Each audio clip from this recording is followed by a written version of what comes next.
तुम्ही का उभे राहिलात? आमच्या तोंडावर झुंकून तुम्ही देखील चालतं व्हायचं होतं. हीच का पारख केलीत आपण आमची? बदनाम झालो आहोत आम्ही कैर वागलो, आम्ही कैर बोललो. जुन्या काळच्या माणसांना ही गाणी बजावणी नाही आवडत, पण तरी देखील महाराजांना असं बोलायला नको होतं आपण. म्हणूनच म्हणतो झुंक आमच्या तोंडावर आणि चालू लागायचं. आमचं दर्शन देखील वरच्या मारायची पडत. आम्ही कैर वागलो, आम्ही कैर बोललो. आता स्वारींच्या पुढं खरं ते बोलायची सुद्धा चोरी झाली आहे का आम्हाला?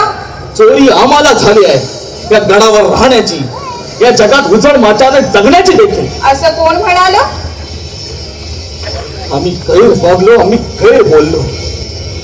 देसाईला चौकशीला बंदीखान्यात डांबणारे अण्णाची गैर वागले नाही.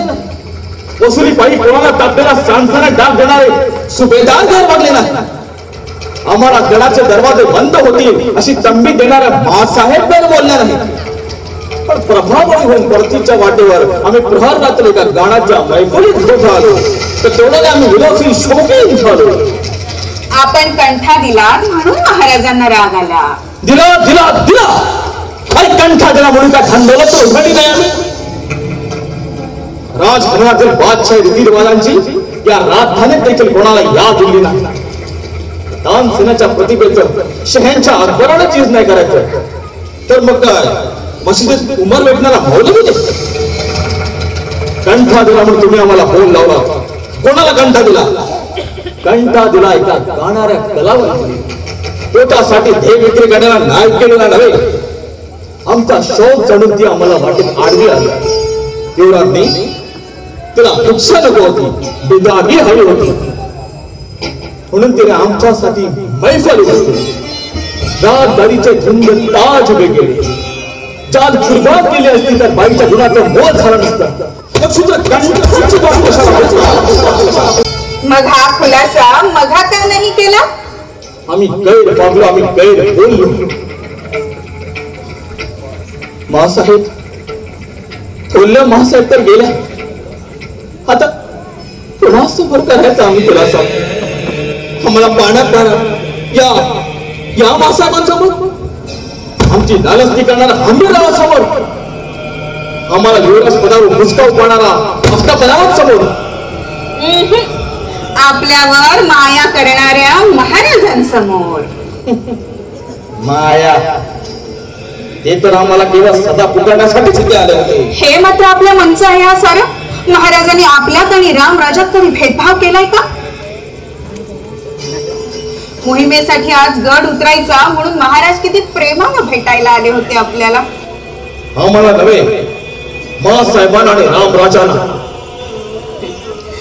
सांगितलं ना, महाराजांनी आपल्यात आणि रामराजात कधी भेदभाव केलाय का? मग हा मासाहेब तुम्हाला इतक्या तोडून बोलल्या. अण्णाजींनी आणि मासाहेबांनी मिळून आकाश पाताळ एक केलं तेव्हा महाराजांनी प्रथम आपलीच बाजू घेतली नाही का? हो घेतली खरी, पण आपण तोडून बोललात, विनाकारण घाव घातलात, उलटं समजून घेतलं नाही. आपल्यासारखं दुसऱ्यालाही मन असतं नाही का? चुकलंच थोडस आमचं. थोडस नव्हे, पुष्कळ चुकलं आपलं. कबूल कबूल, पुष्कळ चुकलं आमचं. हवी तर माफी मागतो आम्ही तुमची. आमची नका, जाऊन महाराजांची माफी मागावी आपण. महाराजांची माफी? आम्ही जाऊन महाराजांची माफी मागावी? ते होणार नाही, ते होणार नाही. मासाहेब असतील आम्हाला. राष्ट्रप्रधान घडी घडीला बाण उभा करतील आमचा. सरकारकडून आमचं नाक खाली झालेलं बाण थोडे नाचतील. ते होणार नाही. त्या घटकेपर्यंत आम्ही कोणापुढे मस्तक चुकवलं नाही. आम्ही कधी कशाचाच पश्चाताप केला नाही. कोणापुढे दिलगिरीसाठी झोळी बसवली नाही. हे मासाहेब बस, एक थोरल्या मासाहेब, त्यांच्या पायाशिवाय अंतर पायाला आम्ही कधी स्पर्श केला नाही. आम्ही तुम्हाला स्पष्ट बोलावतो की हसू नका, पटणार नाही तुम्हाला आमचे बोल, पण आम्ही तुम्हाला स्पष्ट बजावतो.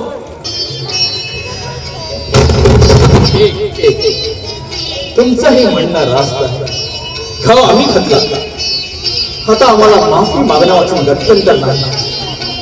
तुमच्या केवळ तुमच्या खातर आम्ही महाराजांची माफी मागतो.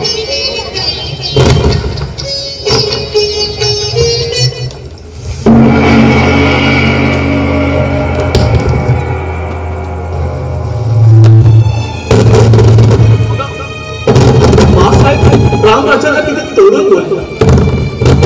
तोडून बोलल्या पण रामराजांच्या अंगावर शाल घातली आज आमच्या बाबासाहेबांचा